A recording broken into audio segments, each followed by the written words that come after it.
Hello and welcome back to the Clock End Taproom. It's episode 8, and joining me once again we have Fize. How are you, mate? All good, Dave. How are you, mate? Nathan, you good? All good. All good. It's the Arteta episode. It's the big one. We've done our squad reviews, haven't we? And they were pretty fun. But now we get into what I think is going to be the biggest one of the lot.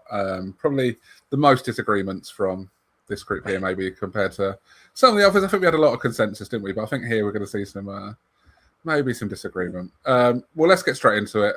Opening question of this episode: where do you fall on the spectrum of Arteta fandom? Go on, Nath. Where do you fall? Love him, absolutely love him. I love him to bits. We'll get into it. For reasons why. But we don't need to do all the reasons because we've got a lot of stuff. But we've got a lot to go through, so I'll just keep it short for the question. And I'll say that I love him. Yeah. Go on, Fize. What about you? Actually, Dave, I'd like to throw that back. I'll throw that back to you, Dave. Well, I'm still very much in the. I wouldn't say I'm Arteta out necessarily, but I wouldn't take a lot of convincing to be fully in that camp. But I'm. Let's just call me an Arteta skeptic because I don't know. I still think he's under-delivered on, all the backing he's had. But we'll get into that, as I said. We don't need to go into the reasons why just yet. We'll get onto them through the episode. But where are you, Five? You're sort of somewhere in the middle, right? Surprisingly, yes. We can do better sometimes, and I'm genuinely, he's a champion. You can't say anything to him. So yeah, I'm somewhere in the middle. Yeah. Let's really get into it properly. Like, have you always been there, Nath? Have you always sort of like from the beginning? You've sort of been. Have you ever wavered on that? So when it was all sort of first happening, when obviously Emery had gone and Tet's name started getting thrown out there, I wasn't fully convinced. I thought it was a bit too soon. I thought he could have done with a club before us, just to test the waters to see what he was all about. I was a bit like, because at the time I think was it Max Allegri was also high up on the list for us, and I quite liked him at the time. I think he was doing really well at Juventus. He was a good manager, so I was quite excited by him. I mean, thank the Lord above that didn't happen given his curve. But yeah, that was the only time with Arteta where I was a bit sceptical, which was before he arrived, to be fair. Where you, Fize? You've been a bit more back and forward, right? Yeah, back and forth. But I mean, just specifically relating to when we got him, I'm going to be honest, lads, and say I didn't give a shit. It was such a shambles that I was just like, whatever, just bring anyone, mate. Just someone to get us through the games. I didn't mind Freddie Ljungberg being in charge. I just wanted to get away from Emery as soon as possible, and they just could have given it to anyone. But some of the names linked were so bad that I just thought, you know what, we could do worse. But I always wanted at the time he wasn't even like that. I think he was out of work with Luis Enrique. I'm not sure anyway, but Luis Enrique was showing his pedigree at Barca and stuff, and I thought that could be a good one. And yeah, it was for me. It was like just someone come and take over, do a job here because this is not good. So yeah, that's how I felt. Perhaps weirdly, because of where I am now on this scale, I was actually quite positive about Arteta coming in because it felt like something new, rather than just going for like an old coach who can be more of the same. Might not be Emery, but there might be someone similar, more of the same. I thought Arteta felt like someone, we're taking a risk, which, I felt at the time, we were struggling. We were in, we just finished 8th. Where did we finish under Emery? Or we were struggling anyway, weren't we? We're down the table. It just felt like I'll just take a chance because it doesn't really matter now. It's a bit of a free punt. I thought a free punt, if Arteta's bad, you can just get rid of him in a year or two. It's not end of the world with where we were. That was sort of where it felt. So yeah, perhaps surprisingly, I was maybe the most positive when he came in. Yeah, I am. I don't want to deviate too much from what we're talking about, but I'm going to throw Emery a bit of a lifeline here and just say that it was just a bad time. Whoever came in at that point, it was always going to be rough. The club was in disarray. The fans were toxic. The whole atmosphere had gone really, really bad. It was always going to be a really tough shit gig for whoever came in after Wenger. So I actually quite like Emery. I think he's done amazing things at Aston Villa. I liked him at Arsenal. He just didn't seem to have a plan. That was his only thing. You know what I mean? So I have nothing against him, is what I'm trying to say. You know, I just think the club in general was in a bit of a bad place. And I quite like Emery as a person. Where I'd say I have lots against Emery, and I do not like him as a person. No, we've just created another episode here, haven't we? We've just created another episode. Even when we were winning like 10 in a row or something under him, we were still so bad. Like, you know, it was just so, you know, where you can see, like, I know we're winning and the results are good, but the football was terrible. Everything, especially the only plan was getting down the side to, who was our left back at the time? Kolasinac, wasn't it? Would it have been him? Yep. Yeah, I think so. Him and then just fire across the face of goal, and that was like his only tactic he had. And I know people talk about the squad back then, but we had some players still. You know, we had like Aubameyang and others. There were some good players still in that squad, but I hate Emery. I'm with you, Dave. I hate Emery. This is going to be a long show. This one, and I've just got to get this off my chest. The fact that I agree with you, Nathan, mate. The fact he didn't have a plan. And that was so offensive to me. This is supposed to be some great manager, you know, PSG. He won the Europa. First of all, I was suspicious because he was a Europa League specialist. So I was always a bit suspicious. How did he get back there? I don't want to be there, mate. What the fuck is that? Yeah, no, you're right, mate. You know, no, we're good. We're good. So that was a bit suspicious for me. Secondly, I need you to have a plan. I need Watford to not take 30 shots against me when we go to their ground. They should be just swept aside. But look, that aside, sorry. Look, you know, like you said, Dave, like you said, Nathan, you know, I was glad that it was a breath of fresh air. And you know what? Just to like sort of finish that thing about Arteta in his early time, he spoke really well. Yeah. And after Emery, it was really nice to, like, even if Emery had a plan, I'm not sure he could have told us about it. Arteta was really clear about standards and whatever. And we make a laugh and joke about it, but I really enjoyed the clarity that he had. And it almost seemed like he knew what was needed, and that was really impressive to me, I have to say. Yeah, I think so. Well, let's start on a positive note. There's going to be some positive, there's going to be some negative in this, isn't there? Nath, what do you think is Arteta's? If you had to pick one thing, what is his biggest strength as a manager, as a coach, whatever it may be? But just Arteta as the Arsenal manager, what's his number one strength, do you think? I think for me, what he brought was he brought the club back to the fans. So I think at the back end of the Wenger era, it was harsh to see what was happening with Wenger. Some of the fans were turning toxic, and you know, yes, all right, his time had come. His time had probably come and gone, and things like that. But what Wenger had done was, you know, he's forever going to be our number one, isn't he? And then obviously we had the whole Emery episode where the fans were even more disjointed, disconnected with the club.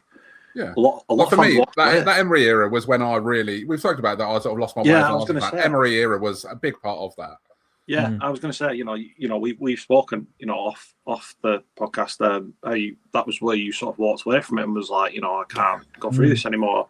And I don't think you were alone. I think there's a lot of players that did that. And then Arteta came in, and following on from what Fize said, he came in, he had a plan, he was direct about what was going to happen. He made the big calls. He was like, you're either on board or you're not, and I'm not bothered who you are, kind of thing. And he brought the fans back. He got the fans involved. He spoke to us directly and was like, look, you are a massive part of what's going to happen here. We've got to get you on side. We've got to get you on board. And he did everything in his power to do that. You know, the Emirates was a laughingstock of a stadium. It was an absolute laughingstock of a stadium. You know, people used to say, like, what's the point in you moving into a 60,000-seater stadium when it's just dead? And it was. Even watching on telly as an Arsenal fan, it was completely and utterly soulless. There was nothing going on there whatsoever. And it feels like Arteta came in and changed that and brought us back on side, you know. I mean, you know, we can talk about North London forever. Some people love it, some people hate it. But it's helped feed into that, bringing the fans back and creating a bit of an atmosphere. So all right, it might be the cheesiest song in the world, but it's something for the fans to get involved with and cling on to. And it's just that for me, Arteta's biggest strength is he's brought the fans back. He's given us a club that we can get behind and really sort of fall in love with Arsenal all over again. Yeah, I like that. Fize, what about you? I can't disagree with what Nathan said. That journey from almost oblivion to being relevant again, I can't give him enough credit for that. What I do think, though, just being a bit more granular, is that there is one particular skill that he had, bearing in mind it's his first job ever, and it's a huge club. There was one thing that's consistently impressed me about him, and I do think it's his greatest strength. It is his ability to identify a problem and fix it. And okay, we can argue about overcorrection and things like that, but the fact that he's able to, I agree totally in what you said about Wenger, Nath. How long did we need a combative midfielder in our strength in our side under Wenger, just to get it up to full strength? How often did we just need that one player, or did we need to fix one part of the way we played for us to be really good? And it never happened. And with Arteta, I think his ability to spot something, to almost micromanage the club, not just the team, and say, this is a particular point of contention, or this is a particular point that I'm not happy about, or the level or standard or whatever. And the next season, that's fixed. Now, it might have knock-on effects, and I get that, right? But that particular one thing is very rarely repeated again. And for me, that if you're a manager, football club manager, if you're a CEO, if you're the leader of any institution, that ability guarantees you a level of success, mate. And that for me has been the most impressive thing about Mikel Arteta. That's a good point. Really good point, that. I think so. What about you, Dave? There was Go on. It's going to be hard. hard. Because I think it's not. I think he's got lots of positives. Because one I always went for was, he's just got absolutely unwavering belief in, his decisions and what he thinks. But I think you could argue that sometimes it's a weakness as well. I think that sometimes he gets a bit too set in them decisions. But for me, I think his number one strength is, and I hope this doesn't sound like a negative. I really don't mean it that way. But he can play the politics of football with the owners and everyone else above him and stuff. He plays that politics so well for someone who's never been in management before. I don't think anyone would have really argued if he got sacked after that season when we finished fifth. We threw away Champions League football. We finished badly. He just finished 8th the year before, not looking good either. The football wasn't great. We weren't playing great. He easily could have got sacked then. But what he's got since then was just complete backing from the owners. They've ploughed money in, backed him with basically everything he's wanted. Pretty much he's got, other than there's been some players that we haven't got over times, but you're not going to get every target, are you? It just doesn't work that way. But yeah, I think the way he plays politics within the club and within football is, is so good. And I think as good as any manager I can really remember doing that, in not necessarily easy circumstances for it. When I say they easily could have sacked him, because if you look at the other teams that they own, they don't keep managers around for long and coaches and stuff. They do move on pretty quick in some of the other sports. And Arteta's obviously convinced them that he is the right man for the job. So. Yeah, I hope it doesn't come across as that's a negative. But, no, not at all. No, I think it's a good point. It's a really I think doing that is just so impressive. How he managed to convince those above him, really. Yeah, well, that's awesome. That's awesome. Let's move on to the transfers. I want to start this off because, when we sign a player, I feel like Arteta gets a lot of credit when they're good, and when they're not good, it'll be Edu. But how much credit do you two give Arteta for signings? Is he how much do you think he's involved in them signings? Is he picking them players out, or is it just he's giving them players? Because I think you could get mixed messages from the reporting and stuff on them, couldn't you? Fize, what do you think? Yeah, I think I think really it comes down to the structure, I think, and the way he wants to play. And I think we've seen that in different teams that he's built, right? So starting from the, he inherited a team of, whether you like them or not, they were just average players, right? Some of them became better, some of them had to go, most of them had to change, right? But and then I take in point the fact that he was financially backed to do that. Sort of like in terms of his transfers, it really just depends what style of play. Sorry, not when, but what style of play he's decided to play that year. And according to that, he doesn't. I think personally, the process would be that you identify the type of player you want. A team has a list of players that kind of resemble that style of player you want, and then your director of football goes and initiates 5 different players, and then you kind of get a feel of, which one's going to work for you. So I think transfer wise, like that's why we always get the same names repeated so often. Look, it's we've mentioned, sort of like Vlahović or something. It's because he's looking for that kind of striker, right? So, and Vlahović is going to be available most seasons because I don't think his club really wants him. But so, but you're always going to get that kind of. So then he looks for that, and then if you think about sort of Gyökeres, that's not too dissimilar of a mold, really. So I think the talent identification. Yeah, for the start, for the jobs that he wants done, I think it's pretty good. It's just, do we want that job really? So, like, I'll give you an example. In the team, we all agree that the best football Arteta played was when we had the black away shirts, right? We've always spoken about those shirts, right? Yeah. And that was the season when he went out and he knew that he was going to invert the left back, and he went and got Zinchenko, and he wanted kind of dynamic forward up front. Jesus was amazing that first little part that he was, his body let him play, and I think the whole team kind of had the best of that role available.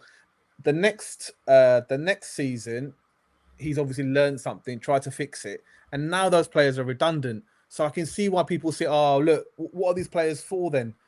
Why have we got these players? We've wasted money on them." But you see, for that season, he wanted them. They were the right players, and then suddenly they're not the right players. And I'm not sure, and this kind of gets into what I don't like about his transfers side of things, is that I'm not sure that he plans long term with players, and I think that has a knock-on effect for your following season or the season after, where you're just stuck with this guy on 150 grand a week, and now you've got no role for him, and he might still be a good player.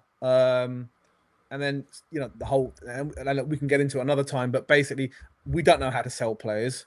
So we just end up stockpiling them. Or we just loan them into oblivion, like, loan, free contract release. And so I think there is a lot of work to be done there, like perhaps finding players who are a bit more flexible in terms of their ability tactically, because we are burning through cash. And at some point, there's going to be a correction with PSR and things, right? So it could be better, perhaps looking into players who can mold into what we do, be tactically flexible, because they're the only ones that survive in our team year on year.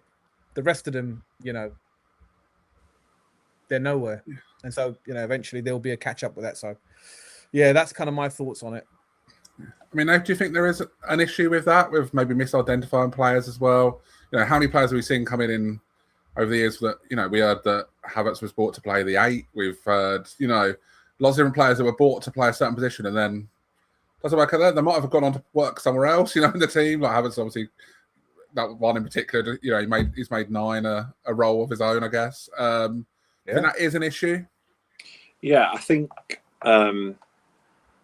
just on that particular subject, we live in a world where you're not allowed to be a player who specialises in one position anymore.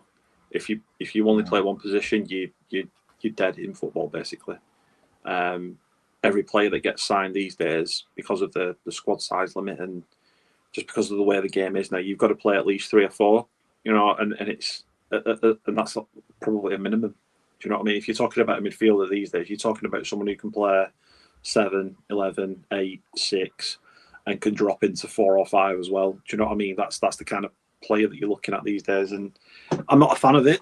I understand it, completely understand it from a manager's perspective. You know, if you've got a player who can play 3 positions, then you're covered, aren't you? But I'm not a fan of it. But in terms of like Arteta and is he in charge of transfers and things like that, look, I think going back to when he first arrived and the club being toxic and all that kind of conversation that we were having, I think that there was a bit of a fight going on upstairs, wasn't there? There was a very big power battle going on up there. Gazidis was in there.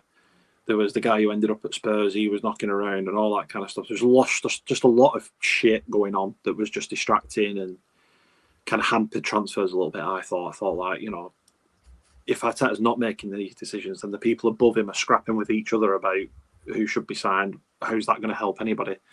And it was sort of before Arteta as well. It was more like the Emery era, and then it was like, right, whoever won the battle and was like, right, I need a sporting director of football. Right, Edu's coming in, got links to the club, and that's what he's been doing, you know, since retiring.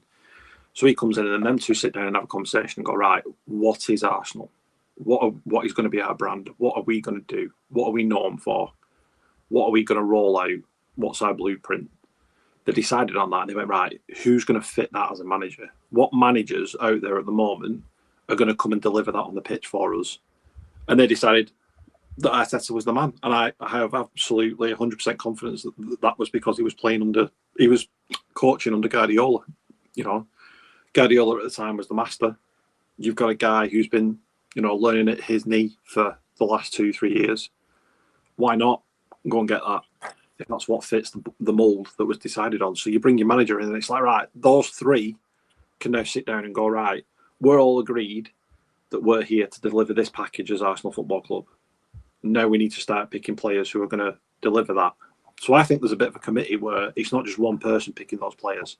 They'll probably draw up a list between them and it's like, right, we'll go and get this one and this one. Arteta has a big say in it, don't get me wrong. But I think the reason why it's Berta who gets the crap or Edu rather than Arteta is because I think that's just how it works. And Arteta gets the credit if the player becomes good, because then they'll say, well, Arteta coached him into this method, you know, so that's why Arteta gets the credit. Do you know what I mean? I don't think there's been too many duds as well. I'll be honest. I don't think, you know, there's been many duds. You make a good point about Havertz coming in as an 8 and not playing there because we changed styles and things like that. But they've still produced. I think he just couldn't play there, to be honest. I think that's as much as anything. What do you do with Havertz? What is Havertz?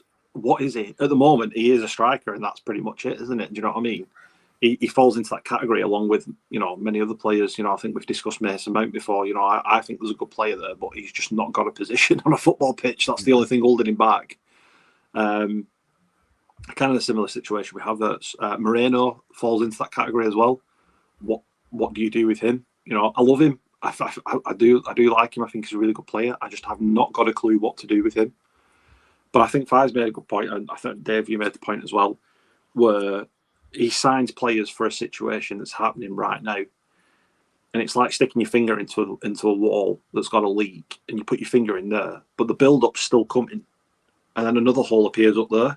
So you go, oh, right, okay, I'll go and plug that one now. But you're not stopping that floor. The floor's still coming, so there's going to be another hole somewhere. And he just keeps sort of like doing that. It's like whack-a-mole in the arcades. Do you know what I mean? He's just hitting one problem at a time. But I think the other thing for the downside of it is he keeps changing his mind on what we're doing. You know, like we've said before, those 2 seasons where we finished second, especially when we played in the black away strip, I thought we were fantastic. I thought we were one of the best teams in the league. And then you go to the season that's just gone where we've won, and I've been really disappointed with how we've played in some of the games, you know, but we've just won a league title. But he keeps changing, you know, how he wants to play. So when we signed Gyökeres, I thought that's the missing link. That's what we've been missing, just a number 9 to put all that good football to a finish. And we've just gone and signed one of the 2 best strikers on the market. I was like, brilliant. And then we start the season and we play a completely different game that doesn't really suit Gyökeres' game. And I was like, well, what was the point in that then? Like, if that's what you were going to do, then surely you don't sign Gyökeres because it just doesn't fit. It just doesn't work. So there's a lot to be said for that as well. There is a lot to be said for that as well. As you mentioned that we haven't been good at selling. Do you put some of that on Arteta? Some of these players that you've had a time that maybe could have had some value, that he just decides, I don't fancy him. I never liked him, but someone like Guendouzi in midfield for us, at the time, he was a young midfielder coming through and broke through into the team. Then just all of a sudden, he didn't like him. We sold him for next to nothing in the end, didn't we? At one time, he was valued quite high. He just tanked his value because he just didn't like him. He just decided he wasn't going to sell him.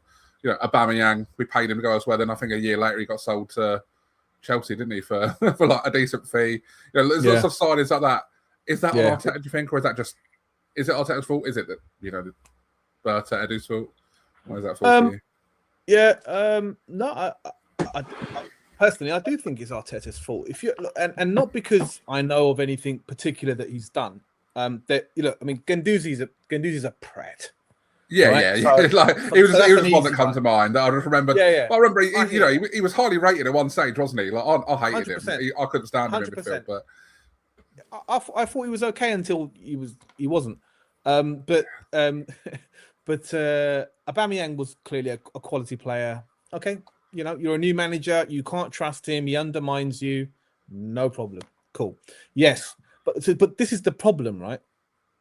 And I have to go a bit anti-Arteta here for a minute. You can't just think that, okay, so two things, right? One, if it goes well and you take the credit, that means that if it goes badly, you take what comes with that, right? Clear. That's fair, right? Otherwise, it's built, it leans towards you a little bit. So there's that. Secondly, and it is the elephant in the room, right? I kind of touched on it a bit earlier. I know all three of us have spoken about it before, which is you're not just running the team. It's not Football Manager, right? And actually now on Football Manager, you probably get the club in financial trouble because of the way you're handling your transfers. It can't be that because that player has lost your trust or that player suddenly isn't useful to you, or maybe had a few bad games. It can't be that you never play that player again, because you're not just taking him out of the team and for the sake of tactics. It's that you are completely destroying his value on a market. And if you do that, you cannot continue to buy players high and sell them very low. It doesn't make any commercial sense. Now, how much of that is down to Arteta? Well, the playing side's completely down to him.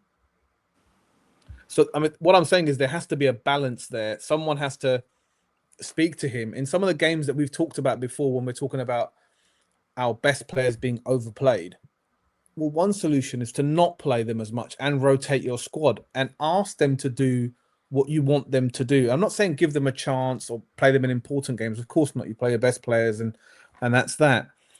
But to completely freeze them out. Some players have become mysteries. Christian Norgard just became a mystery. Just became a total mystery. Like, he may as well have just been a coach because he's done nothing at all. And it's a bit of a shame, really, right? But and okay, there's an obvious argument where you can say, well, maybe he's just rubbish and that's why we're not playing him. And I get it, but how do you know he's rubbish? We've never seen him play. Like, someone bought him for a reason, and so there's that. But then Christian Norgard bought for 10 million. You could probably, amazing that we can say that in 2026, 10 million you can probably just write off, right? But then there's players who are obviously just there in the squad, and for some reason you don't like him. Ethan Noeri is a perfect example. He is the player that we had earmarked and had done really well when Saka wasn't there. But for some reason, he's out, loaned into. Okay, that's not Arteta's fault that he loaned him to Marseille, and that's a basket case of a club. But he's just not interested in getting Ethan back into the team again. And I just feel like you went and you bought the moment you bought Madueke. And there I go on my Madueke agenda again. But the moment you bought Madueke, you ended that for Ethan, and Ethan was never going to replace Martin Odegaard. You bought Eze, you bought Madueke. That's the end of Ethan. whether we like it or not. You know, he's not going to play for the Arsenal again. And, you know, that kind of, okay, you can call it ruthlessness or whatever you like, just doesn't make any sense for me, because you're now creating a situation. Yes, we win today, but if we can't sell anyone, we're in big trouble, lads. Because you're now putting extra dependency on us being successful. We have a bad season, and now we're looking at sort of like PSR problems, and we can't buy ourselves out of, you know, any kind of rut we're in. And so I do think there's a bit of short-termism about that. But you know, like I know we've mentioned before, like when we were talking about the episode, like about near misses and stuff. You've got to bring that into the fore as well to discuss, right? Because there's been players that we have pursued big time, and had we have got them and not pivoted to the second or third option, i.e. the case being Mudryk and Trossard, right? We would have been in big trouble, lads. We would have been in big trouble. Because Mudryk turned out to be a complete fraud, and Trossard came and helped us win a league title. But had we have had our way, we would have had Vlahović up front, Mudryk on the left, and you know, probably a lot of problems. So, you know, I suppose a successful manager is always going to have some element of being a lucky manager, right? So maybe it's just that blind luck. But yeah, and you know, last but not least, it's easy to sign players, isn't it? Take your credit card out shopping. It's easy to go buy stuff, isn't it? But then you've got to make that money back. That's the tough part. So I don't believe any of these director of footballs are any good until they show me they can sell a player. So yeah, I agree on that. Well, we could go on for transfers for a long time, but let's get into the big one here, because I think this is going to be the one we go longest on. Tactics, Arteta's, you know, there's lots of issues. We'll get into them in a bit, but let's start with the good stuff. Nath, Arteta has put together an incredible defence. And I think you could argue that, you know, maybe it's just a bunch of elite players. You know, but you definitely could. But what do you think he's done? Like, he's built that team, hasn't he, exactly as he wants it, and it's hard to argue for what he's produced there, isn't it? I think one of the key signings this summer just gone for the season just finished. I didn't explain that very well, did I? The start of the season where we've won the title, one of the best signings that he made was Gabriel Heinze in his backroom staff, because I think the 2 seasons finishing second really scarred Arteta. Really scarred him. I don't think he took it well at all. And I think we've seen that in the way that we've been way more conservative this year. And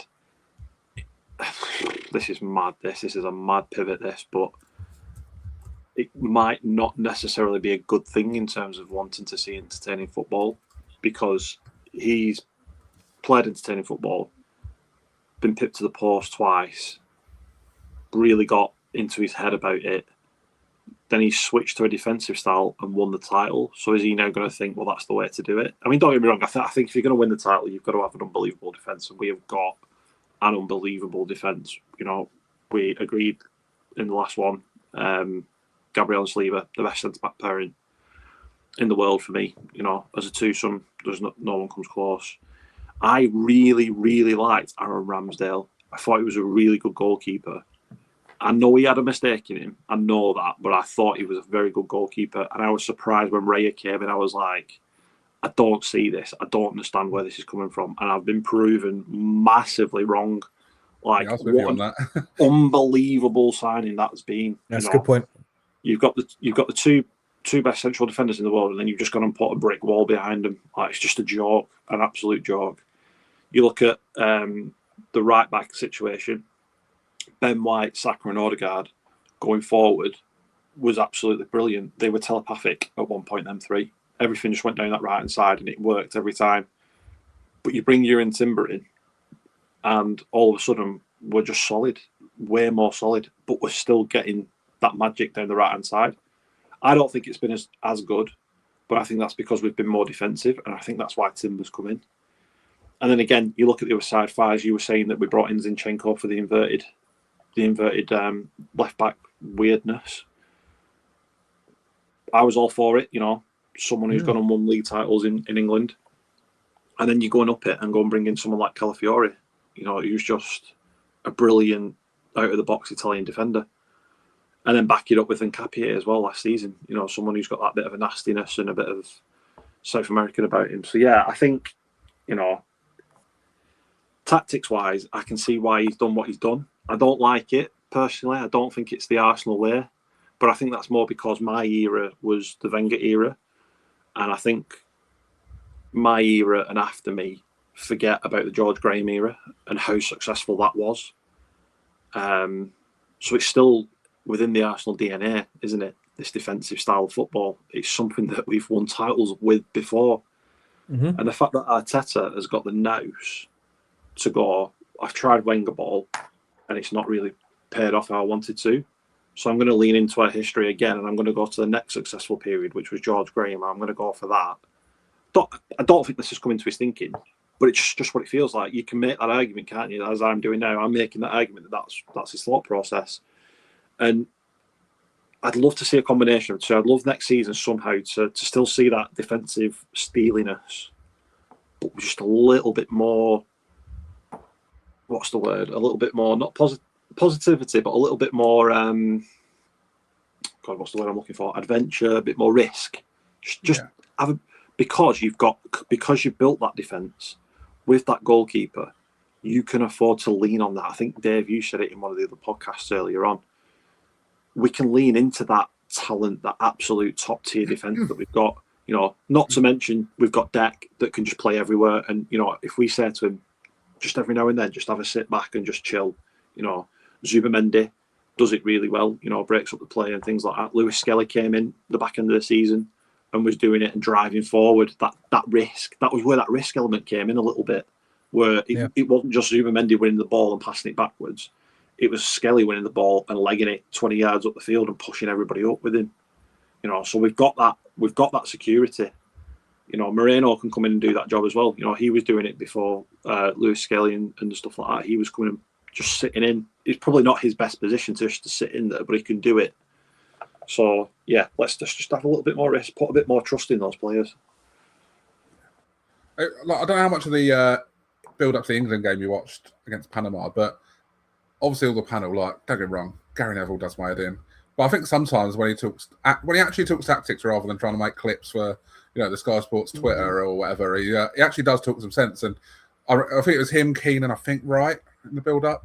They were talking about how you break down a low block, and they're all saying you need to play fast, you need to play, you need to play quick when you get the chance to break against it. When they do come up, play fast. And I think so often we play so slow against those teams. So it's not even necessarily but I think that is an element of risk that we doesn't want to throw any player forward at any time. I think that so often you see a player they'll go on a run and they say, "Oh no, I'm not supposed to be doing this." I don't think. You see him cut back and then he'll knock it back and stuff. But I think it's finding that the balance, I guess, between cautiousness. I think sometimes I've seen people say that Arteta isn't defensive. Where personally I would say he is defensive, but I think what he is definitely is a cautious manager, especially in recent times, and getting away from that cautiousness because we've got the players that can do it, as you say.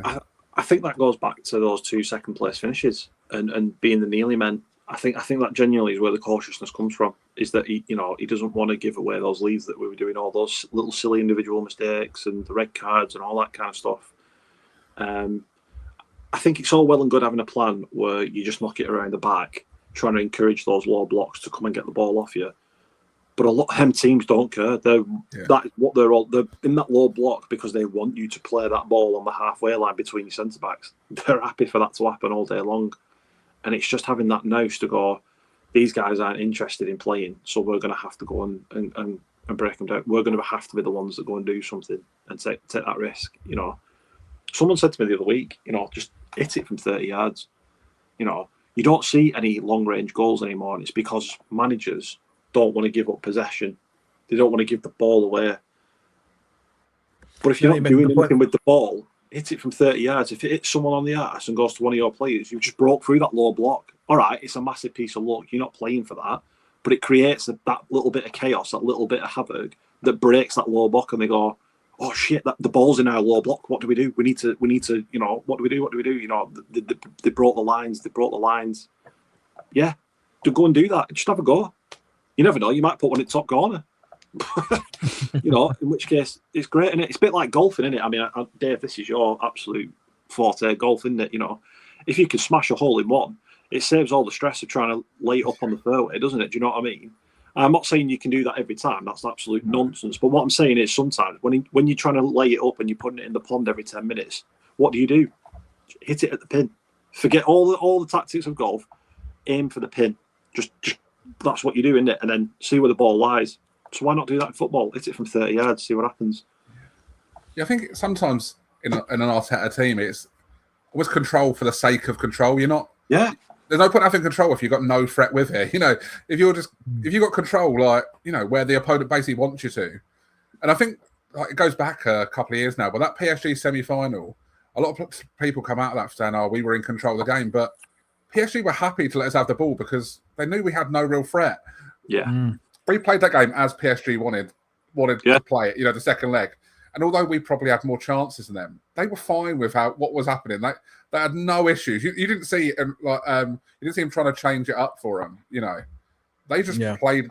They were more than happy with it. So yeah, I think too often we just control for the sake of control from Arteta. And I think really, I saw an interview when we were crowned champions. It's quite nice, that, isn't it? When we were crowned champions. Forget that sometimes. So I saw an interview where even he doubted himself. Like, if this year it didn't happen or something along those lines, like he was just thinking, can it happen for me? I've been so close. Can it happen for this team? And I think, so I'm going to go out on a limb and say that I think this whole kind of really safe football that you guys are describing, and I agree with you both, it's been ultra safe, ultra conservative. It's been like it's how forgive me, I was listening to a politics podcast on the way here, so I've just got lots of politics things going on in my brain trying to talk about Arsenal, right? But a spin-off. Yeah, do you know what I mean? So he kind of played this kind of style of football, which was like a Ming Vase strategy, right? So it's Ming Vase is what people describe Keir Starmer did once Boris Johnson's government was coming down, and then obviously Rishi Sunak and whatever and whatnot. That he didn't have to do much apart from carry this Ming Vase really carefully from point A to point B.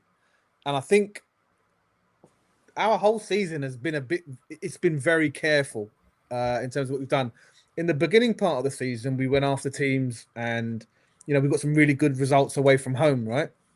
But then as it got closer to what might happen, we just went really within ourselves and we're just concentrating on getting from one point to another point.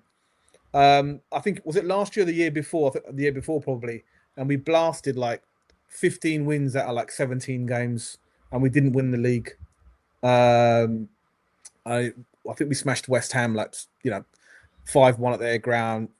Someone else caught like 5 at their ground, and we were just going through teams, and we still never won it. So I can accept from a new manager's point of view, he's probably thought, let me just get this across, and then we'll see. But I think if I'm being realistic, I'm not sure tactically how this is going to work out for us. I honestly don't. I'm a bit 50-50 on it. There's going to be a massive part of Arteta which is saying, I won with this style. I didn't win with that style. Yeah. I've got a job based on winning. I've got a reputation based on winning. And I think it's going to be very difficult to pull away from that. Now, obviously, the ideal situation is that he can add the attacking flair to this defense somehow. But I just don't think it's that simple. I think you defend as a team. And the moment you say to a part of your team, look, let us handle this bit, you go and do that bit, you're suddenly not as good at that part. So there is a give and take there. But then I'm like you guys, I'm of the opinion that if you just got really, really good attacking players, be it from 30 yards, be it from a moment of brilliance, or be it from just sustained attacking or just keeping the ball, you'll probably win more games than you'll draw or lose, because you're just that much better at football than everyone else, and that's how Real Madrid literally exists as a club. But you know, I'm not sure at the moment, lads. When he first came, he tactically really impressed me because they weren't his players and he was able to move them around. Won an FA Cup, no less. It's the middle part. He started playing really expansive football. We were really good. And as we've said for the 4th or 5th time tonight, the football was amazing during that period. I think we've been getting nervous. Again, no evidence on this, just a gut feel. I think we've been getting really nervous because he's been really nervous. Mm. And I think what he said to Sky Sports towards the end of when we won the league recently is evidence of that he said that, you know, I wasn't sure anymore. And I think a lot of stuff comes from that. And again, I'm going to be optimistic and say now that he's got that release, hopefully he can go in that way. And some of the players we've been looking at does suggest that. But it's to be proven, lads, because I've seen too many square pegs in round holes trying to happen with him tactically at the moment. And his options are going to be limited just because of the stuff we spoke about in the transfer market. He can't jog Mudryk. He can't jog on Martinelli if he doesn't want to go. These guys are on big money, long contracts. Unless you want to play to their strengths, okay, Saka might come in and we don't need to play Mudryk as much. You've got Gyökeres in. You're going to have to play to his strengths. Mm. But then he's so different to Havertz. How do you then tell your midfield to start playing to Havertz's strengths? Or, you know, and I just think that this kind of tactical shift that we've had over the last few years is catching up on us personnel-wise. So it's a great test for him. It's a massive test for him now. And I'm not sure how this goes, lads. I'm exposing my nerves here for next year. I'm not sure how this goes. If he doesn't go on the attacking side, I think we'll suffer next year. Yeah, I definitely see it. I mean, Fize, you sort of mentioned a bit there. Like, how much of our attacking, I don't know, lack of threat or whatever you want to put it down to, you know, wherever you want to put it, how much is actually put on Arteta and how much you put on the personnel? Because I think at times last year, people were maybe saying personnel wasn't good enough, especially when you look at comparing to PSG. But we're not. I think people underrate the attacking talent we do have, though. You know, but is it that something like Saka's dropped off, Odegaard's dropped off, or is it Arteta's tactics are just stifling them? There's definitely absolutely there's a part of that. You don't win the league unless you're good at attacking. That's just ridiculous. We've been up there. And what we're saying, I think what we're saying is like the football just isn't aesthetically pleasing for like the champions of England. That's what we're saying, really. It's a bit more Mourinho than it is Wenger or Ferguson. That's what we're saying, right? And that was a criticism of Mourinho to this day, the new Real Madrid manager, no less.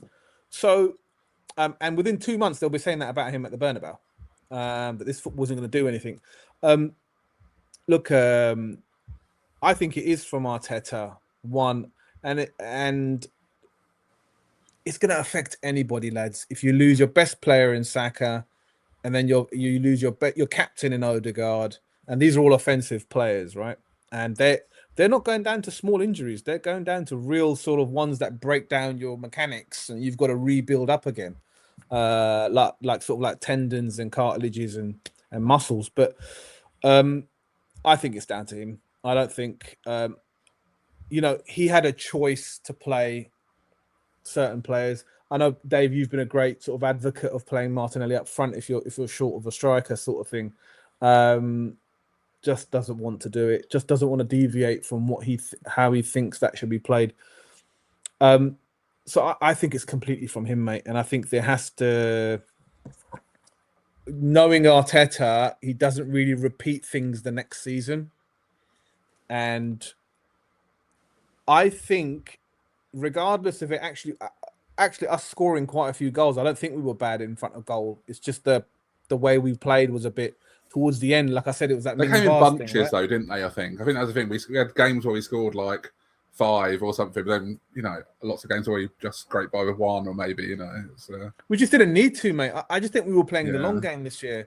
I think we were playing the long game. I just think we were like, we're not going to burn ourselves out. We're just going to take 3 points from every game. Just get 3 points, 3 points, 3 points. And it became a bit robotic. It became a bit stale, but it got the job done. I just don't think you can repeat a league title like that. So I think he will change. In my opinion, I think he will change, and that will prove the point that I'm trying to make here, which is that last year's tactics came from him. The years before tactics came from him, and this coming year will be the one that I think is the most important season that he's got, because he's got over a threshold. You can't not become, you're not going to be ex-champions that soon, right? So let's find out, mate. But it's going to come from him. If you take the credit, you take the criticism. If you've guided us to a title, fair play. Can you repeat it? We'll see. So, but it'll be on him. Hopefully, well. I mean, there was something I remember you saying. I think it was when we were talking about the Champions League final, maybe. But he said before the game, you could have predicted almost every substitution that he made, every tactical change that we made in that game. You could have probably got almost all of them down to the minute they came on, the players before that game. I think it was in the Champions League game you talked about. But like substitutes, this something's got to do better, right? We so often we see like for like and doesn't really do a lot, or we'll make a change and we just look worse for 10, 15 minutes while they adjust. There's something he's got to do better, isn't it? Yeah, I think substitutes, on the whole, he doesn't get right.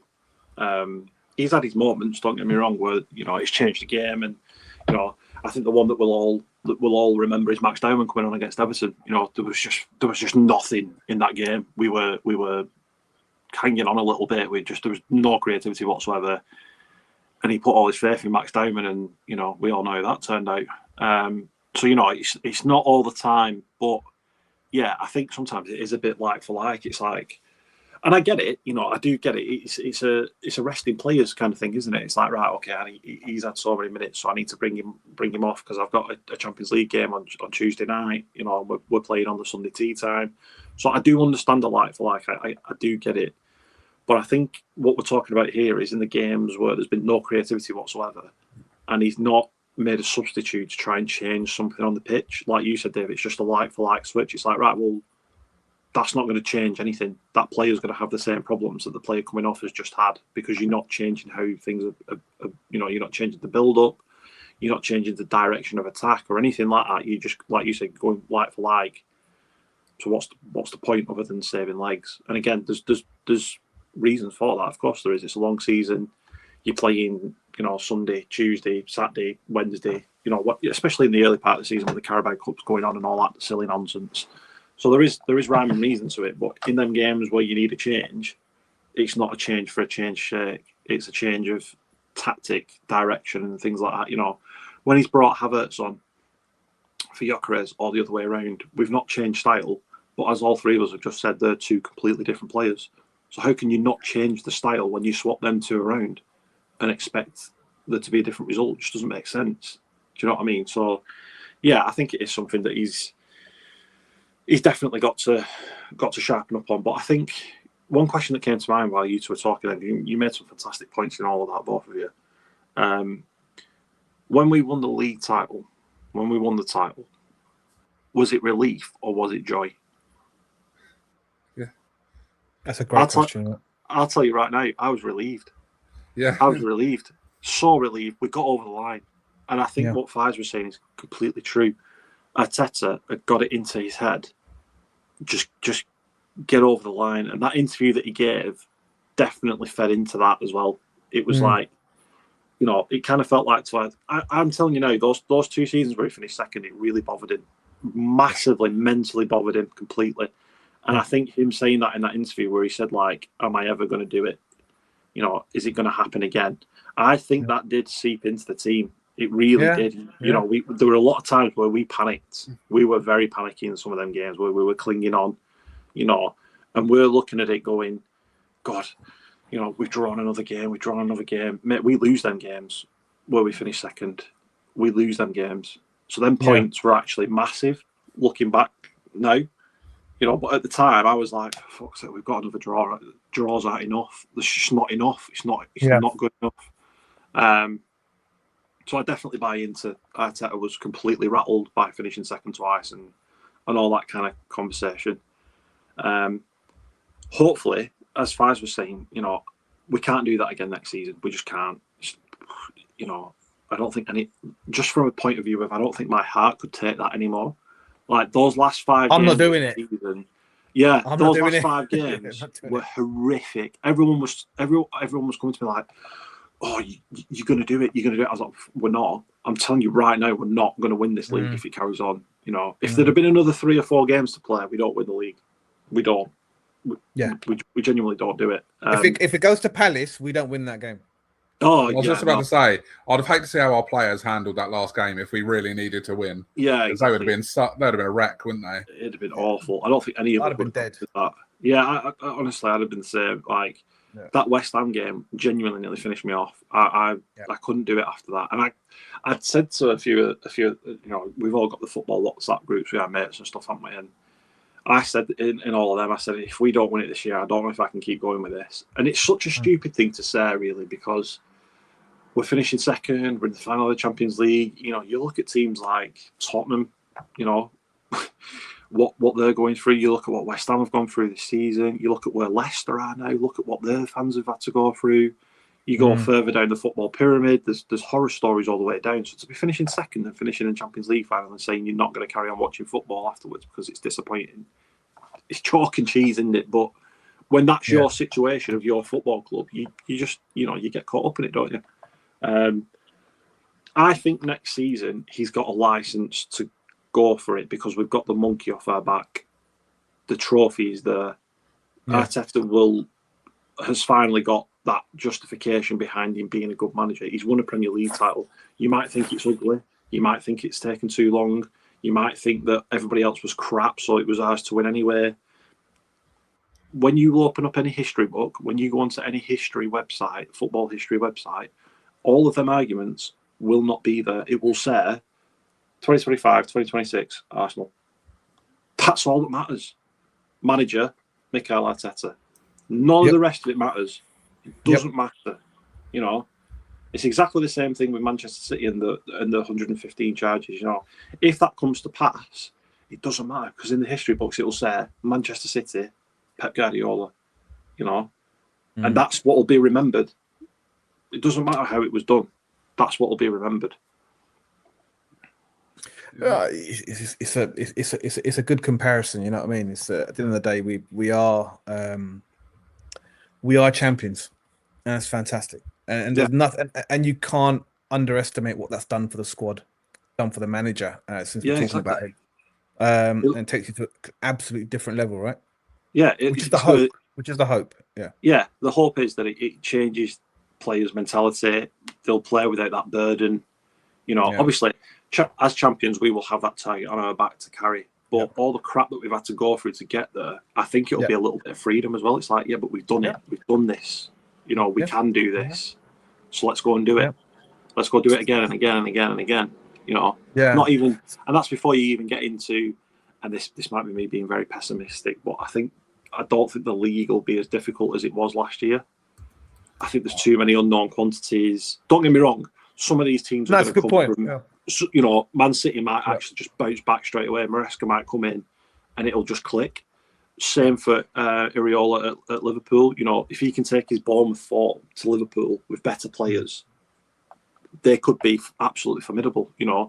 There's nothing to say that Xabi Alonso can't bring his Leverkusen mentality to Chelsea and get them clicking straight away. Because to be fair, when Maresca was there, Chelsea started playing a little bit of football and started looking a little bit good. There was a time early on in the season where I thought, shit, these are pulled the socks up. They're looking quite good.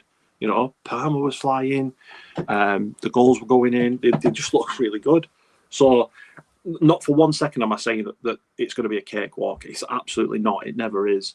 I'm just saying that there's a lot of unknown quantities. Whereas I think we're right where we need to be right now. We can go from week one and be in a really strong position. No, it's spot on. There was something though that, because you said about the draws and stuff that got us there, and I remember there was something with Declan Rice where he said, I can't remember the exact thing he said, but basically like, if you can't win a game, don't lose.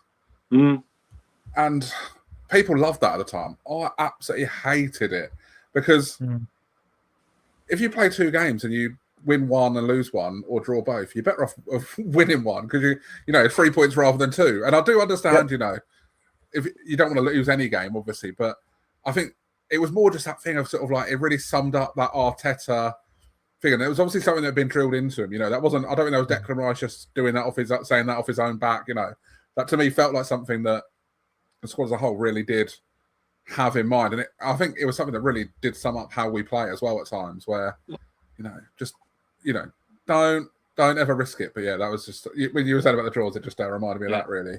But then it feeds. Sorry, just quickly before we move on. It again feeds into that mentality of those 2 seasons we finished second, and I'm going to keep banging this drum because it keeps feeding into that. Every little thing that we pick up on always feeds back into that mentality of Arteta was scared from that. You know, that mentality of don't lose the game. That comes off the back of losing against Villa. Yeah, you know that hurt, that stung. You know, and it was a case of we were in that game, we were pushing to win because we needed to win, and we lost the game. And there was too many games like that where I think Arteta's gone, yeah. And that's where that mentality comes from, is at the start of the game, don't lose the game. And then build into winning. Instead of go and win the game. You know, it's very cleverly worded by Declan Rice as well. You know, rather than saying if you can't win, don't lose, you flip that on its head and say, at least draw the game. That sounds so much worse than if you can't win, don't lose, doesn't it? You know, so it's very cleverly worded. Yeah. Well, we were talking about subs and stuff, but you know, let's get onto the rotation because, as we said at this World Cup, a lot of our players are struggling. You know, Declan Rice seems to have every part of his body injured. Every couple of days, another report comes out about him. Saka obviously got his own issues, but you know, Saliba, Timber, you know, that's a different situation. But you know, he missed out on the tournament altogether. But I've seen the argument from a few people on Twitter that, well, in other places as well, but you know, someone like Haaland plays as many minutes as Saka does. Do you think that's a fair argument, Fize, or do you think that, you know, the demands of Arteta means that you need Saka to have a bit more rest? Because, I mean, Haaland's just hanging around up front, isn't he, for half the game, not doing half the work. I think what Arteta demands of his players, he needs to rotate better, doesn't he? Or is it just something we should expect that top players should play, you know, 36 games or whatever a season? You know, Premier League plus all the others as well, obviously. I think there's a few variables involved in that. The overplaying of Saka all his career also contributes to today, not just last year, if you know what I mean. Of course. It's more wear and tear, and of course he's getting old. He's getting not older. I mean, fuck's sake, he's like mid-20s, but do you know what I mean? Like, as a footballer, he's going through his years, isn't he? There's no doubt, though, that they are overplayed. Now, there is an argument, right, that, okay, we say don't play him in the Carabao Cup. No need for them to play in the Carabao Cup. He doesn't really play all of them in the Carabao Cup unless we catch a Premier League team, or if the draw opens up for you, you think I could actually win this year, and you don't really care until the quarters.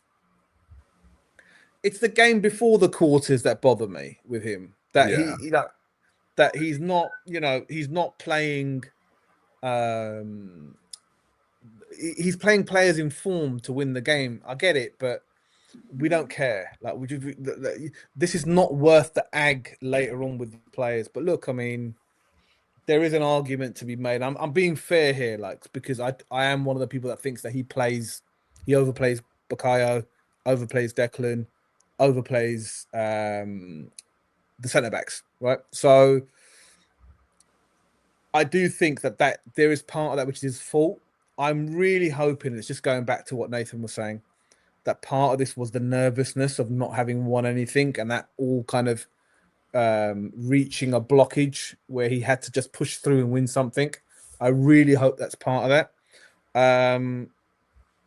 But then there's this other side where he's built this massive squad, and what was it for if not to...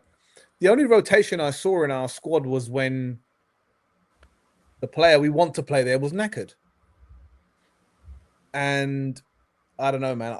I don't think that works again, because to get a replacement for Bukayo Saka, who's as good as Bukayo Saka, doesn't want to sit on the bench for Bukayo Saka. Sorry, and I think that you start reaching a thing where, if you look at the season as a complete set of results, if the more I'm going to keep saying Madueke, I'm starting to.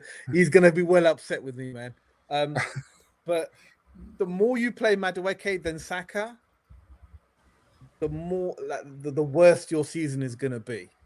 So if Saka plays more than Madueke, we win more games.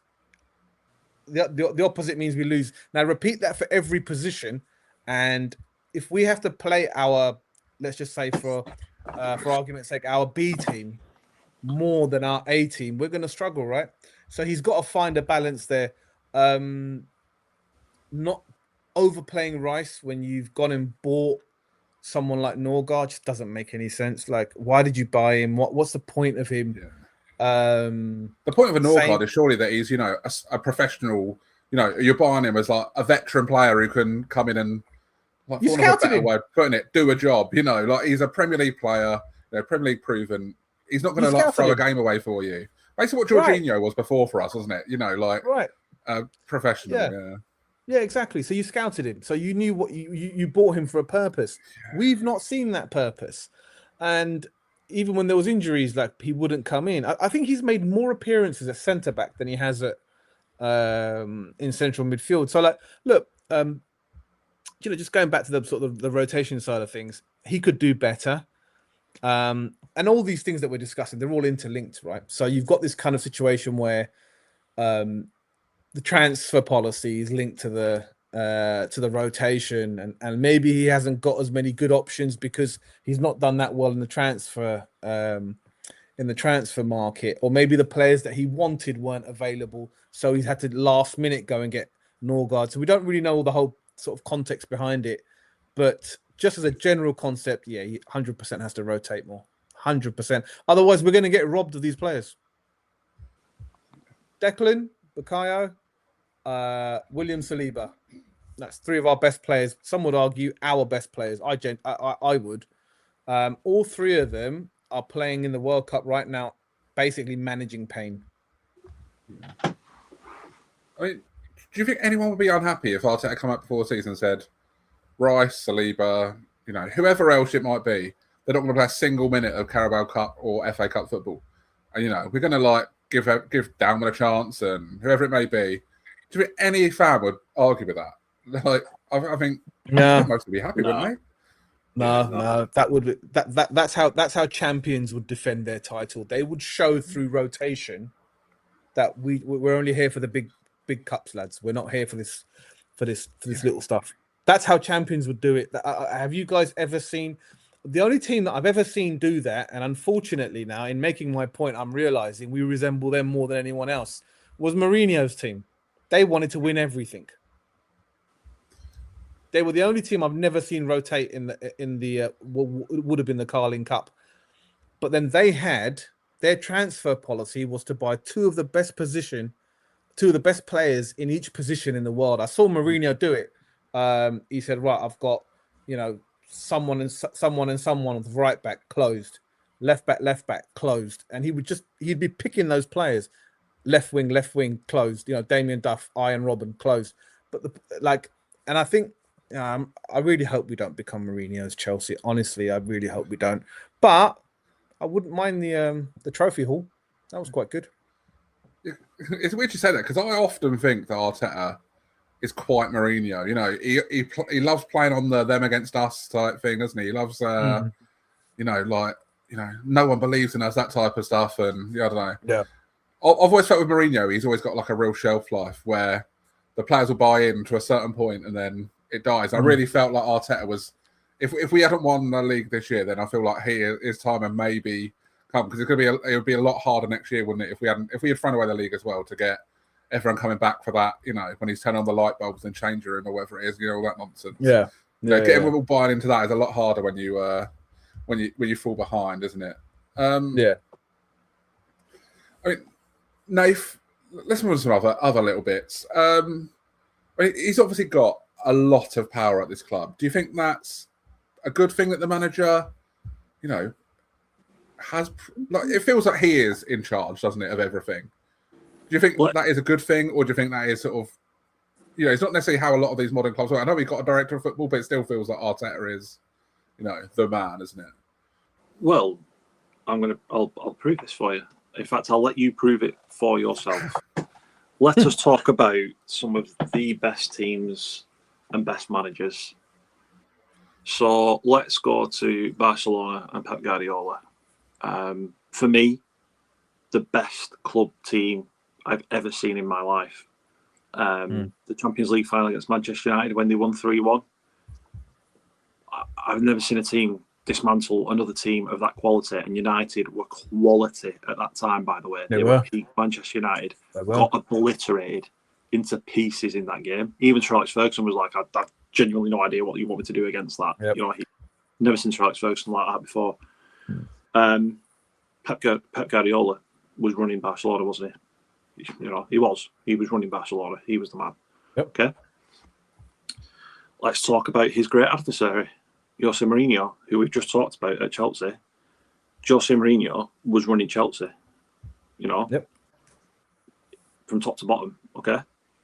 So Mourinho's running the gaff. Let's look at one of the most mental title wins followed by a European Cup, Nottingham Forest. I'm going back, right, okay? Nottingham Forest, in the second division, get promoted, finish third, win the title, win the European Cup, and then defend it, right? Brian Clough, who ran that club? Brian Clough, from top to bottom, and again, they're remembered for forever. Alex Ferguson, not one person was above Sir Alex Ferguson at Manchester United. Look at the insane success that they had. You look at your Shankleys, Jock Stein at Celtic. I can keep going on and on if you want. Right? Wenger was the same, isn't it? Wenger, exactly that. Look at the success that we had, right? Okay. Now let's look at the opposite of that, and let's look at these modern day clubs who have a head coach but are run by business people. So Mourinho leaves Chelsea. Chelsea go to a head coach thing because they don't like having one person having all the power. Trophies dry up. Sir Alex Ferguson leaves Manchester United. I don't think we need to dig into that. We've not got long enough to dig into that downfall, have we? Of a head coach and not having one man oversee everything. There's other examples of that. Look at Tottenham. Tottenham are going through managers like nobody's business because the people who actually do the running of the club do not know what they're doing. So for me, the fact that Arteta is the man and has all the power and has won a league title, and whether it's taken as long as it has, the fact that we've improved season after season after season after season. All right, it might have gone a bit slower than what Arteta said, but we've got there in the end. We've seen improvement over and over and over again, and we've seen a club back a manager and say to this manager, we're going to stick with you, rather than doing the hiring and firing. Look at all the clubs that do the hiring and firing. Where are they? 17th. All right, Manchester United finished third this year, but that's the first time for a while. Yeah, the simple answer, and the fact that all the facts back up the answer is yes, I love that he has all the power, and that's how it should be at any football club. The manager should be the manager, not a first team coach, not a head coach, none of this shit. This is the guy that you want to deliver on the pitch. So if you're not letting him have control of what he needs to put on the pitch to deliver what you want, then how the fuck does that make any sense to anybody? You're saying to a manager, I want you to go and win me the Premier League. And he says, right, well, I need this, this, this, and this. And they go, no. You don't make those decisions. We're going to buy these players. You're going to put them on the pitch and you're going to coach them into winning. That's stupid. In any other business model, Fize, you might be the man to ask for this. In any other business model, is that going to work? If someone at the top goes, this is what we're going to do, and you're going to deliver it, and it's like, yeah, but I'm sat here and I'm telling you that I cannot deliver that with what you're giving me. But if you want me to achieve something, if you give me this, this, and this, we can make it work. And the guy at the top goes, well, no, you might like that engine for that car, but we're going to give you this one because it's shiny. Well, who the fuck cares if it's shiny? If it's crap compared to this one, then what's the point? You know what I mean? It's just Yeah. It blows my mind that the manager doesn't have full control of the entire club. I don't get it.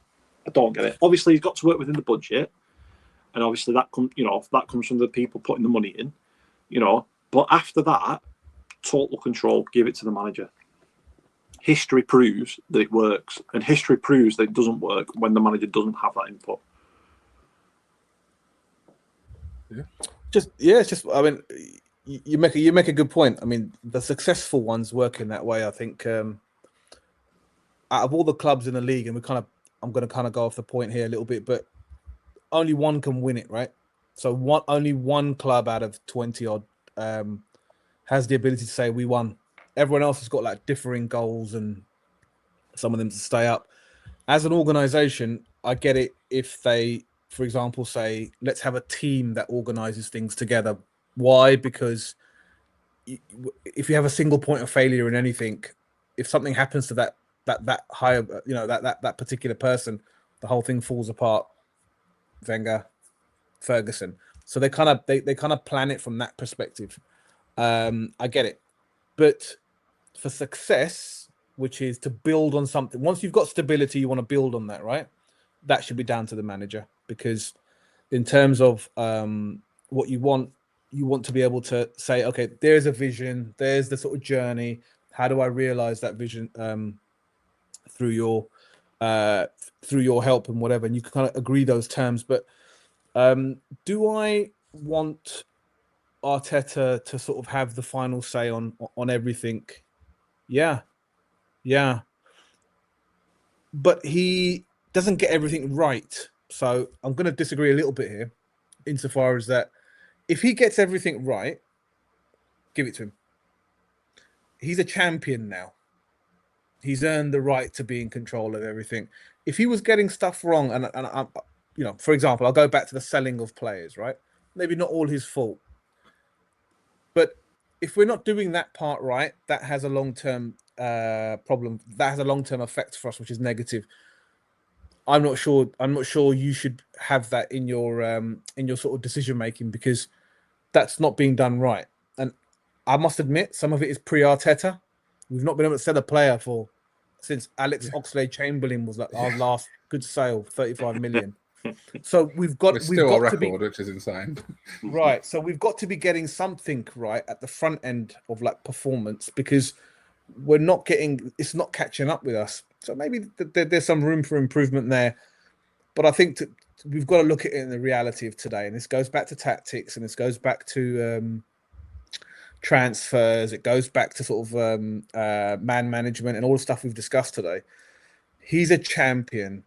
No one's going to take that away from him, and no one's going to take it away from the players. I think what we can agree on now unanimously, and I think most Arsenal fans will, from this position, we've never backed ourselves to go again.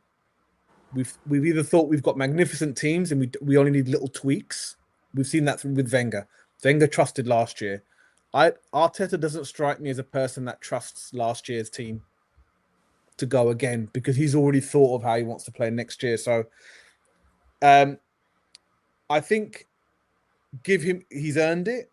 Give him total control at the moment, and then we'll see how he behaves next year. Because if he doesn't go out now and back that team up, of all the things that we've discussed, one of them is Havertz as well. Like, not having players that are specifically good in their positions. We've got nothing at our left wing this year. We've got nothing at our right wing this year. We had a decent season from Gyökeres. We had nothing out of Havertz, injuries as well. Nothing out of Odegaard. Nothing out of Martinelli. We've done quite well. If he give him the authority, he knows what needs to be done this year. Or he doesn't. And then therefore we'll see at the end of the season. But he should be strengthening from here. I think we can all agree on that. And if he gets that part right, I agree with you, Nathan. We'll go again. We'll be celebrating again this time next year, because we've built that. We are the best team in the country. And I really want to see, because everything with Arteta, and it kind of goes back to the same thing with me, everything for Arteta is the first time he's done it, apart from finishing second. It's the first time he's won the league. So I'm gonna assume that same sort of anxiety he felt towards squad selection and stuff last year, I think he's going to feel that in the transfer market and in some of the tactical decisions he makes. But just to acknowledge the point, whether we think, sorry, just to finish the point, not acknowledge it, whether we agree with it or not, I think he has been given total autonomy. I really think he has. We've literally fired everyone from our medical department, literally everyone. And we've gone and hired a complete new medical setup. So that can only be from him. I don't see anybody else looking at that going, Josh or anyone like that, sort of looking at it going, oh yeah, that sounds like a reasonable thing to do. That has to come from Arteta. So I think he's got it, lads. I think we've got to admit that he's got that. And if he's got that, we'll find out. He's obviously controlling everything, and he deserves it because he's a champion. But I think he's got it, and I think he won't get there anywhere else. So I think he's got to realise that level of control that we've given him of a massive club, he won't get that again in his career. Very few people will, and he's earned that. So, I think, yeah, whether we like it or not, whether we agree with that he should be given it or not, he's got it. 100%, he's got it. I will always wonder if it did hamper him a little bit in their early years. As you mentioned, he's a first-time coach. He's never done most of this stuff before, and I think due to circumstances behind the scenes, Kazidis, as I think Nath mentioned earlier, lots of stuff happened behind the scenes that really did see him given a lot more power than maybe anyone would have expected. Sooner than anyone would have expected. And I do wonder if in them early years it did hamper him, because I think the later years of Wenger, it also hampered him really, where he had to do. He was in charge of everything. Where if he had someone else dealing with transfers or whatever, he could just deal with coaching. I think we'd have been in a better place. But I do wonder if it did. Wenger was negotiating with the banks apparently. So what the fuck? What do you expect him to do, mate? Yeah, do you know what I mean? Yeah, that's got to hurt you on the pitch, isn't it? Like if you're spending half your time doing that sort of shit. Look, a successful manager, easy for me to say, a successful manager is also a lucky manager, and he's had some really sort of sliding doors moments where he could have been under pressure for his job, but maybe the board were fighting off a major shareholder and just didn't really care what was going on. He could have had a really tough middle part of his career with Arsenal, but then the board had completely signed their own death warrant, sort of resigning from the Premier League and saying, right, we're going to go Super League for a little while. So they weren't bothered about Arteta for a little while. Do you know what I mean? So he's been, he's been successful because he's also been lucky. And I think, I think it was Napoleon that said, keep all the best generals and just give me the lucky ones. So if that continues to work for him, yeah, I'm with that, man. I'm with that. All right. Well, I've got one last question for you both. We fast forward 5 years. Arteta's decided that's when he's gonna call it time on his Arsenal career. He wants a break. Like Pep's done. So end of the 31 season would it be? Fize, what would you deem at that point a success? What would we have to win in this next 5 years for his career to have been a success? Is it nothing? He's won the Premier League now. Is he a success, or does he still need to do more? I think there's a genuine argument for that. He's won a Premier League. Okay, everyone's going to have some kind of caveat for it. He's spent money. He's had time. He's been looked after by the board, but then he's delivered. So, it's sort of to everybody else I've won a championship. Off I go. Look, in 5 years' time, he'll have done how many years, lads? My maths isn't great at this time at night. He's done 8 now, isn't he? So he'll be 13, wouldn't he? 13 years. Right. I think 13, yeah. He does 13 years, and if he does 13 years, you have to be fair to a man and say, I will look at the whole journey for you. And the whole journey isn't just winning the league. That's the ending. The journey started with us in absolute shit. And in fairness, I've got to give it to him for that. All criticisms aside, or all criticisms considered, should I say, the journey has been a real massive one. It might just be that to go to that next level, we might have to get in a different coach who brings in a different style or whatever. It might be that. But if you go back to my sort of like the original point that I made, that what I think is his biggest strength is that he learns every year. And I wouldn't be surprised if, if you chart the progression, and obviously nothing's ever equal, he might just win the Champions League before he goes. It kind of looks that way, right? The journey is kind of being charted.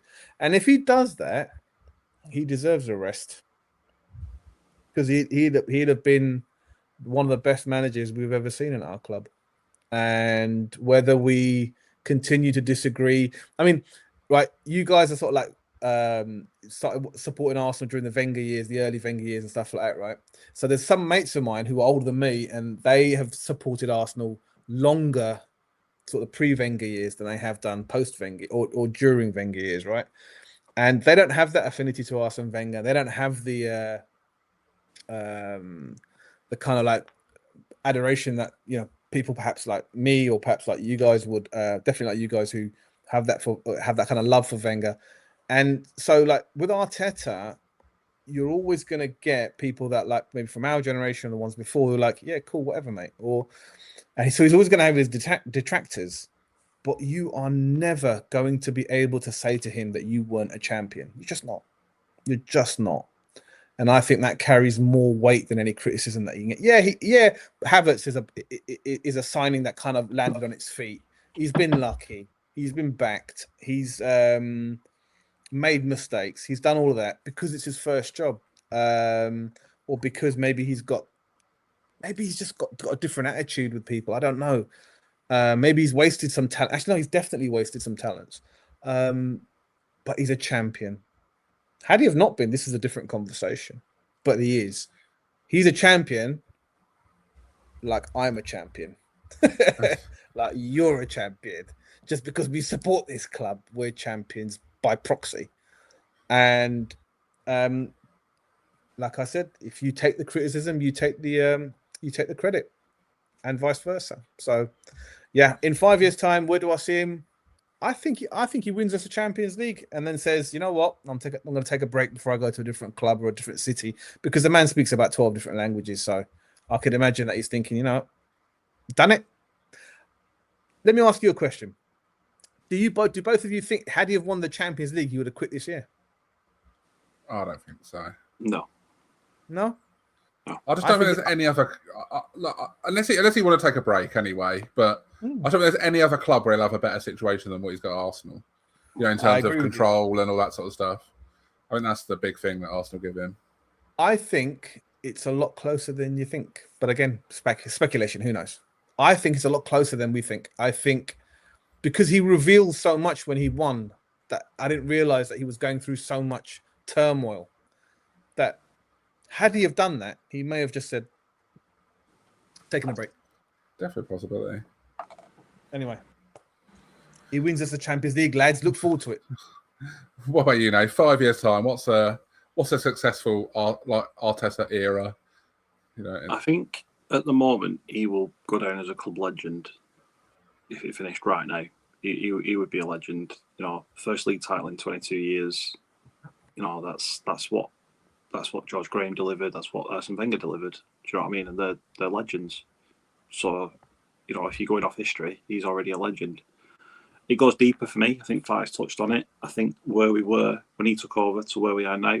I think, Dave, you're the classic example. And I know that you're not Team Arteta, but you're the actual definition of the fans coming back.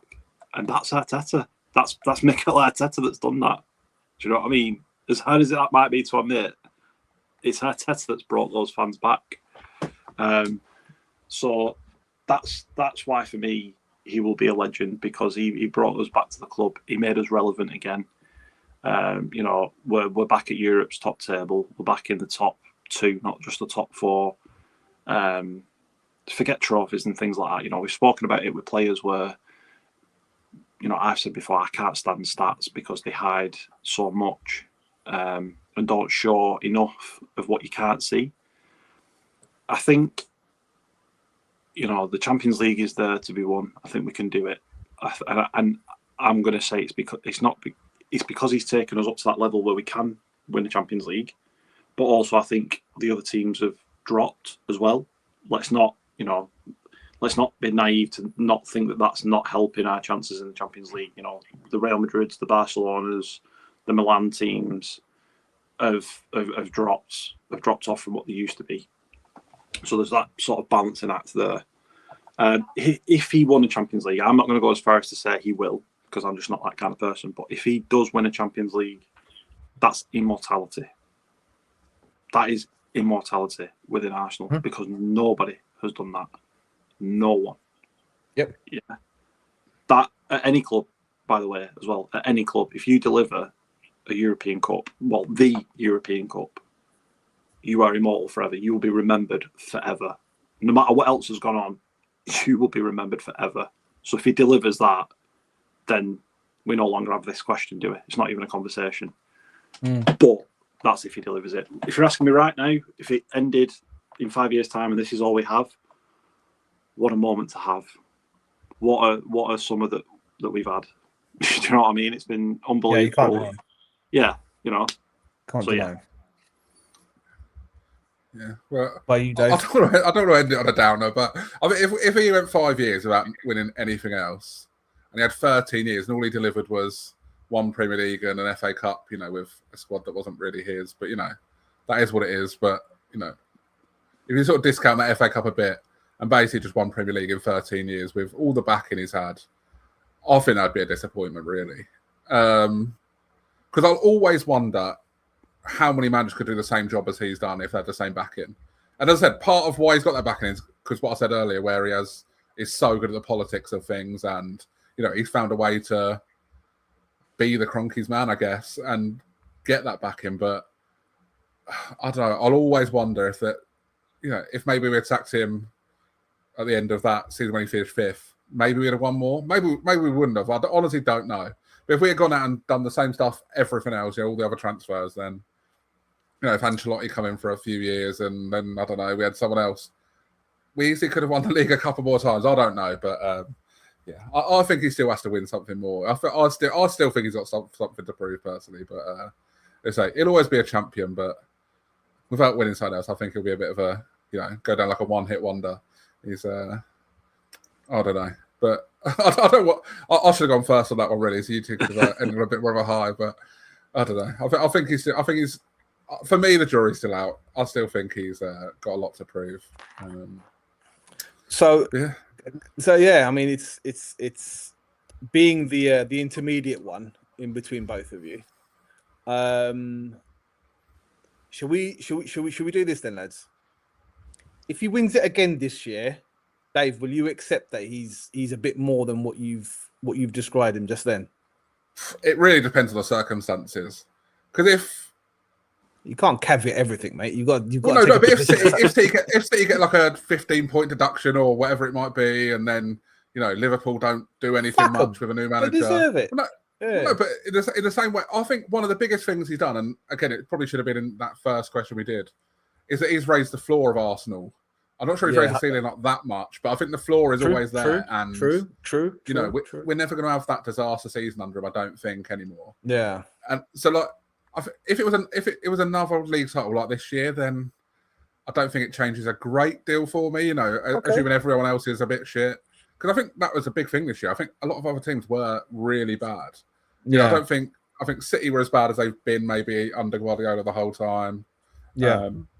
Liverpool were a mess in the end. Chelsea had Chelsea. You can't look. The league was such a mess that Man United fired their manager because he was so bad, and they were down like in the bottom half of the table when they fired him, and they finished third like easily, didn't they? In the end, and it wasn't like they were great either. It was I don't know. So I'd say it sort of depends, but if he wins it in a half decent fashion, then yeah, of course, yeah. But I still wouldn't put him in the, all right. So on a similar tops. On a similar ilk, then, right? If we'd have won the Champions League this season, okay, we win the final, we win on penalties, yeah. Is that an unbelievable success given the run that we had to the final, or is that we've been lucky? bear in mind that we would have won on penalties. We've not beat PSG. We've won on penalties. Yeah, I mean, I doubt you're ever going to see another team have a run to a Champions League final like that, are you? The teams we played. I agree. You're obviously not going to. But maybe it just comes down to what Fize says earlier. Maybe it's better to be, there's a lot of luck in there, and it's better to be lucky than good or whatever. It's but again, it would have been a hard thing because I think if we won the Champions League, I still don't think I'd be sitting here feeling that much different about it. I'm getting that. I'm getting that vibe. The reason I mentioned that was because I was going to ask Nathan once you'd answered. Was going to then ask Nathan that the opposite, which is if he doesn't win anything next year, basically by anything I mean league or Champions League, is he then more towards being, as Dave was describing, someone who raised the floor but not the ceiling?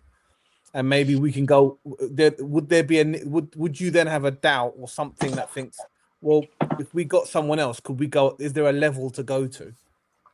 Which is what I'm gathering what Dave is saying, right? Yeah, I totally get it. And I'm going to do what Dave did and say it's all circumstance, isn't it? I thought you might. If we come up against another Man City team that we came up against where we finished second, let's be honest, that they were just ridiculously good, weren't they? They were an absolute machine. And people went in heavy on us for finishing second, and I was like, well, hang on a minute, we did put a little bit of a glove on them. You did absolutely nothing. Yeah, and they were cheating. It's a 2-horse race. So for you to come at my club and say, "Oh my God, you bottled it," it's like you weren't even in a position to be able to bottle it. So don't come at me with that crap. Do you know what I mean? At least we were in that position. Do you know what I mean? Yeah. But if he doesn't win one of the big two next season, there'll be arguments that he's got to leave and things like that. But my argument right now, as things stand in the football world, is who the hell do you get in? There's no one out there at the moment that I can think of that I would be. Yeah, it's a weird time for managers for sure. Do you know what? This is going to be bonkers, and people are going to disagree with me massively. I think Sesca's done an amazing job at Como in Italy, and I'd love him in the Plays great football. Plays great football, very similar background, knows the club inside out and back to front. Some people don't like him because of the way that he left. I didn't really have a problem with it because we knew from day one that he always wanted Barcelona, always. Yeah, all right, he ended up at Chelsea as well, fair enough, but, I can't say I blame him. Do you know what I mean? At the time. So, yeah. I personally, if he doesn't win one of the big two, I'm happy to stick with him and go again. But again, it all depends on what that looks like. How we got to that point. So the reason I asked both of you that question is I'm trying to set us up for next year's season review. It's just to say, well, do we stick or twist now? Because this is what we said, lads. Maybe we'll do it right before the season. We'll have what is a success this season is it'll be a good thing to revisit, won't it? Yeah, absolutely. I think that's I really think, and just sort of the final point that I'm going to make on it is that I really think if he using an Americanism now, if he repeats the title, if he wins it again, I think he becomes someone as someone as Nathan was sort of saying a bit earlier, you really can't talk to him anymore about sort of his job not being secured there for as long as he wants it if he wins the title again. And I don't think the Champions League has got anything to do with that. I think the Champions League is great. As you said, Dave, it's a cup competition. It's always going to require an element of luck in it, right? Yeah, like Di Matteo's Chelsea won it, didn't he? And then he got sacked about 3 months later. That's my point. They weren't good. They just, got through. And it's a cup. It's a cup, mate. Yeah. It's a cup. It's a cup. It's a cup. You need everything, a lot of things to go for you. Obviously, the cream rises to the top. PSG are always going to be there, whatever. But if he wins the title again, and I really think that he can do what he wants then at that point with the club. He's pretty much there already. But I think for us and the fans and stuff, people who are not quite as much on Arteta, at that point you're sort of running out of things to say that he can't do. And then I think the opposite is true if he wins nothing of any note next year. And I think at that point it becomes a bit more of a problem. it's a really important season, lads, coming up. Yeah, I think one thing you've got with Arteta, I don't think in his whole time in charge we've ever finished a season strong. You know, we've pretty much always got there and then fallen away one or the other. You know, like when we finished 5th that year, we had a Champions League spot pretty much wrapped up and then fell away at the end of the season. You know, every year we've got started well and finished well, and it's such a stupid thing. But I think if you reverse that, things feel a lot better, don't they? You know, come the end of the season, if you started off a bit shit and then come good, but finish in the same spot with the same points, like City, it really feels better. Yeah, exactly. Yeah. How did you feel? How did you feel when we finished second to Leicester? When we finished really, really well? We didn't finish that well because we didn't win the league against Leicester. Exactly. We didn't finish that strongly. We finished. We still gave it away. We finished really strongly, but Leicester had already run away with it. Everyone had just let them go, you know, because we did our usual. We're going to have Christmas off, and you know, we'll just have to start a new year off and just get knocked out of every cup, and when Welbeck scored that goal though against them, and then you know we were right in it at that stage, and then still fell away. You know, we didn't finish great. But we finished strong, though, didn't we? We were much stronger than where we were. Yeah, we finished better, but you know, I think anytime you lose a league to Leicester, you're never gonna feel good about it, are you? You know, if you swap that for Man City, I think it feels different. But how many times have we done it where we've clocked off at Christmas? It was the whole Wenger thing, weren't it? We knew come December we could all go and enjoy Christmas and not watch football because we didn't need to, because we knew we were going to get pumped left, right, and centre no matter what the fixtures were.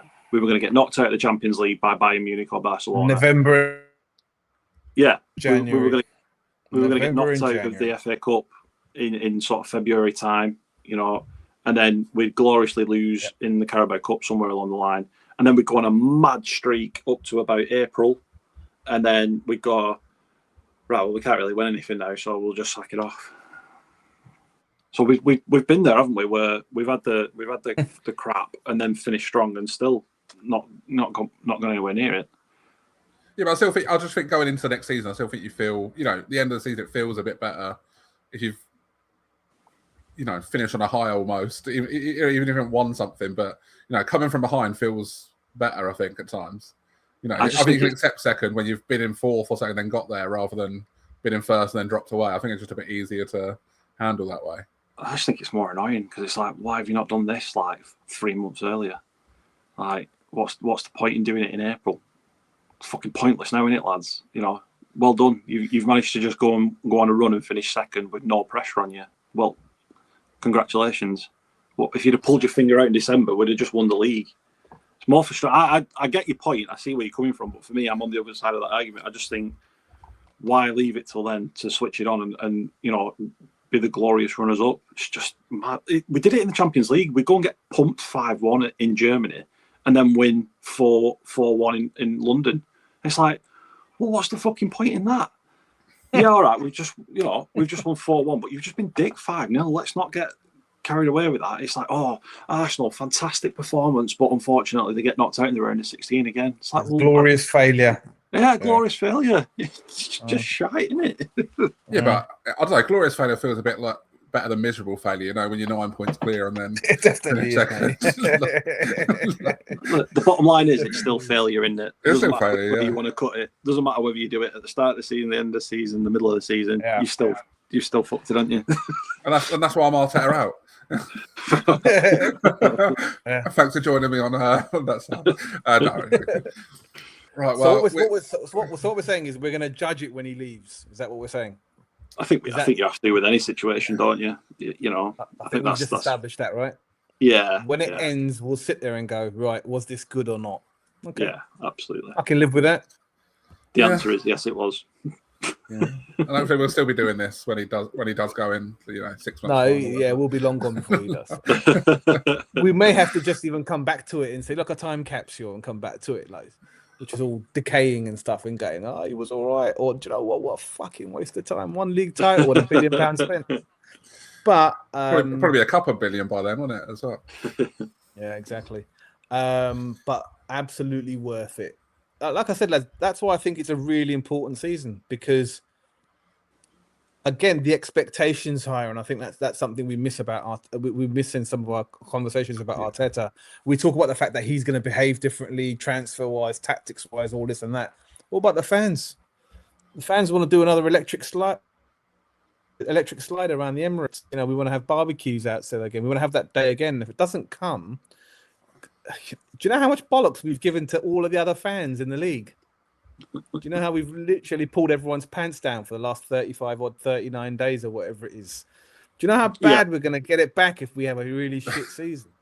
Yeah, but we've had it bad already, haven't we? So we can deal with that. No, I don't think they're going to see it as philosophically as that, Nathan. I'm afraid. I think they're going to be ready for us. So, you know, Arteta, if I've got to go through that, mate, I think we're going to have words, man, because I have definitely been unbearable, and I don't really want that back for a little while. To be honest, I want people to think that's just me anyway. So. Seems like a good place to wrap it up. Well, we have still got our giveaway going on. Let's go up. So make sure you go and follow us everywhere. Do all this stuff on there. If you go to all the social media stuff, it's on all of them. We're everywhere. At Clock End Taproom. So make sure you go and follow there. Subscribe if you're watching this. Subscribe if you're listening. All of that jazz. You know what to do. I say it every week. Every podcast you ever listen to says it. So yeah, you know what to do. But make sure you do, because it makes a big difference. Well. Cheers, lads. I thought we were wrapped up almost about 25 minutes ago. I thought, I've not done too bad of a job here to keep us tight. And then asked the question I thought was going to be a final, quick, we need to win one more league. And then, 25 minutes later, we're still here. So, listen, we did a World Cup podcast. We ran through that quickly, man. So, yeah, we earned this. We did. Yeah, we did. We did that really quick. We did a good job on that. Yeah. Yes, no, Germany, Brazil. Just went through it rapidly, didn't we? Yeah. Anyway. Cheers, lads. It was a lot of fun, and it was. Yeah, we're going to be back. We're going to do a look back at the whole of the Emirates here, aren't we? Over the rest of the pre-season, so that's going to be a lot of fun. I think that's going to be fun. That one over the next 6 weeks or so. So make sure you subscribe for that. But yeah, let's say cheers, lads, and I will see you all next week. Cheers, guys. See you, mate. See you guys. Bye bye.